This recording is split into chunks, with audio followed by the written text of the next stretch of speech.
I've loved monsters my whole life.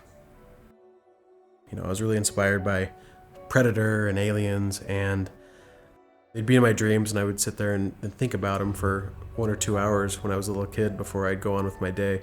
Just sit there in bed looking up at the ceiling. There was a time where I was just terrified of putting anything that I dreamt about on paper.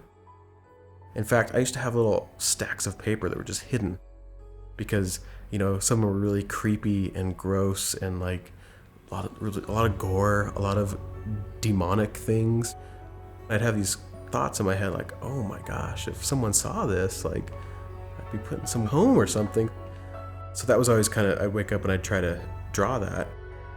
And that inspired me to buy a little Monster Maker's mask making kit when I was really young.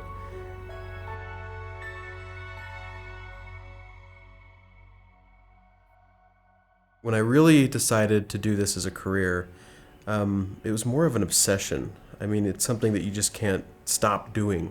And I think when you find something that you just can't stop doing and you're doing it in your downtime and you think about it when you're supposed to be doing other types of work, then maybe it's a sign that you're supposed to be doing it.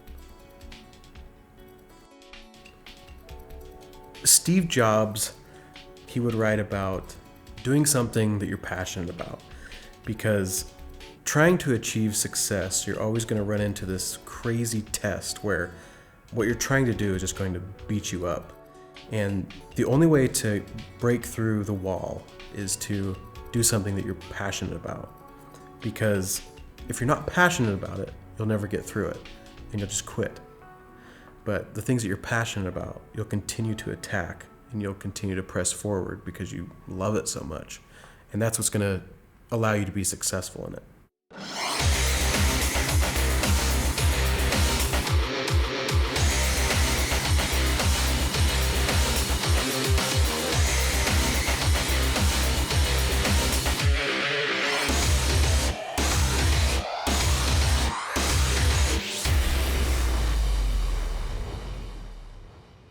So when it comes to this guy, we have our concept that was done on the Linda course, and the big question now is how do I take this guy and move him into a real life character? It can be kind of tricky to pull this off because when I was building for the character, as you can see, it's kind of void of a lot of human anatomy. And I need to make that work on a makeup. When you are building a makeup like this, it becomes more of a mask because you're really not utilizing the actor's face or expressions as much. And that becomes kind of tricky. So with this guy, he's got a little bit of a flat snout. And because humans have that nose that pokes out, you have to be really conscious of that. So what ends up happening is when I sculpt the clay over the top of the bust, I end up going really thin right over the nose and a few areas on the brow as well, so that when I do glue those on, you get a little bit more movement out of the actor and it becomes more expressive. I used to have people tell me that you have to learn how to master one thing.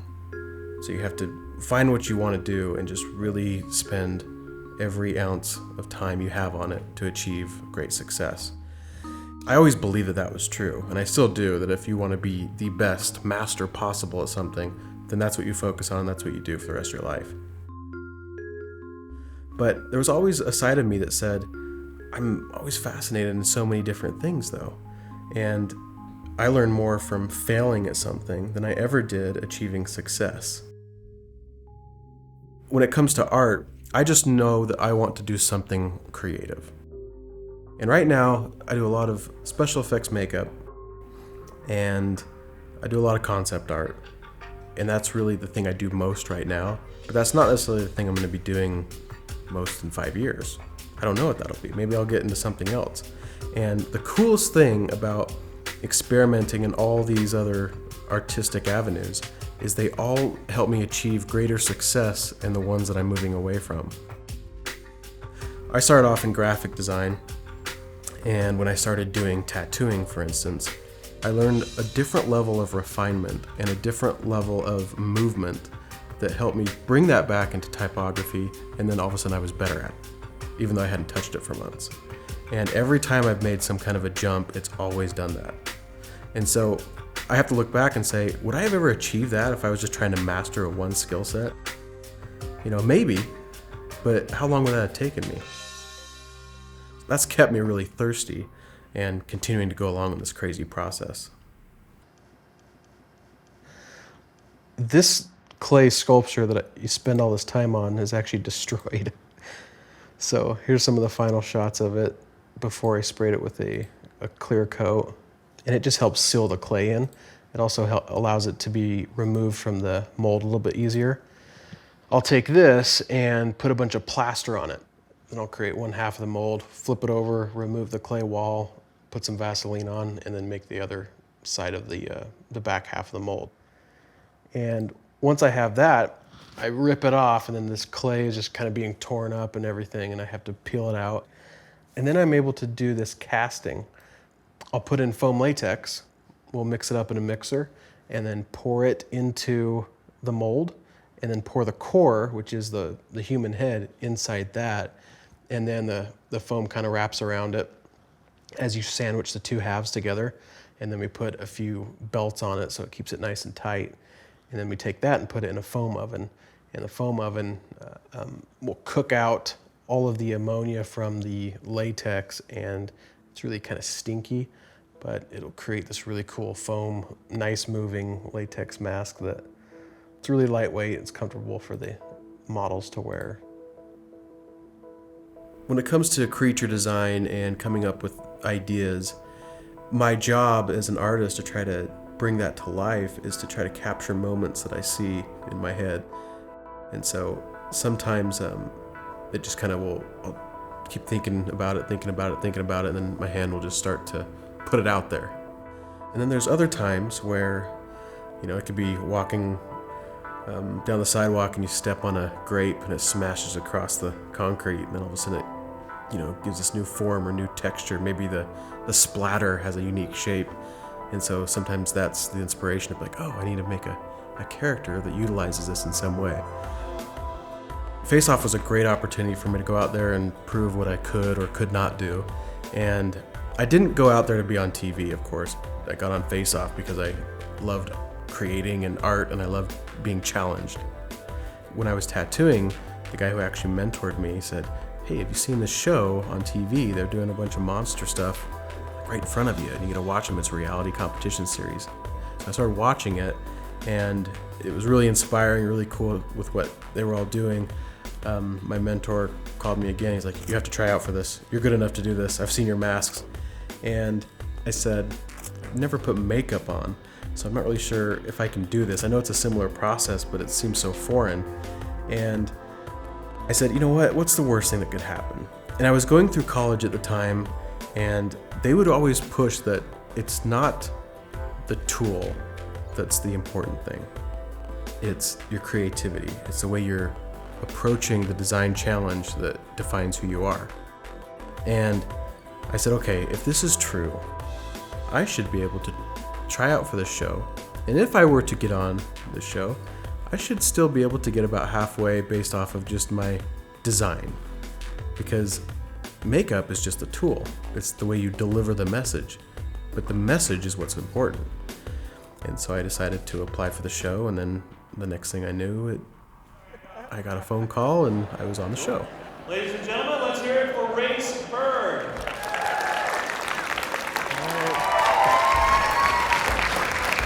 But along with that came all this crazy swarm of fans, and all of these people all of a sudden knew me and knew my art. And it was really kind of humbling in a lot of ways that this many people knew what that show was and knew who I was. And so I remember when I was young and I'd write to comic book artists, and I remember the ones who would write me back, and I remember the ones who didn't. I always told myself that if I ever got to a certain point, I would always try to talk to the people who needed me for help or advice.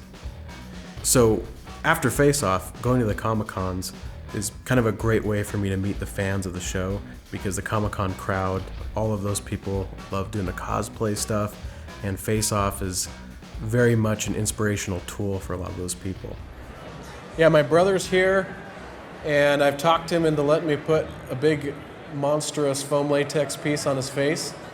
He'll barely be able to see, and it might be kind of claustrophobic. So you'll either come watch a makeup demo, or you'll come watch my brother get really mad at me.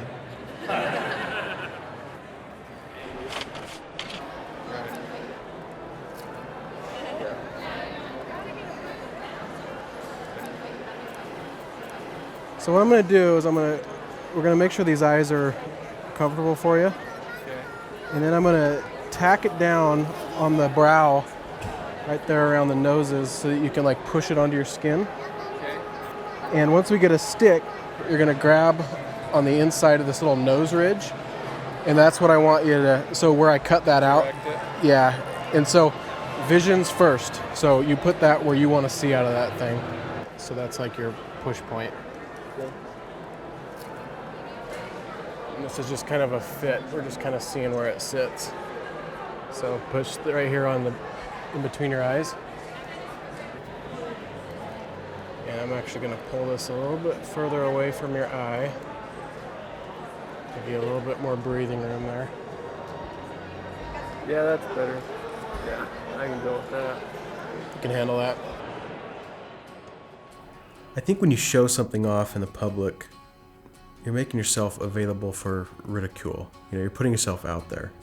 And I think when it comes to showing off your art, even if they're not where you want them to be, I think that the best way to show who I am is through my art.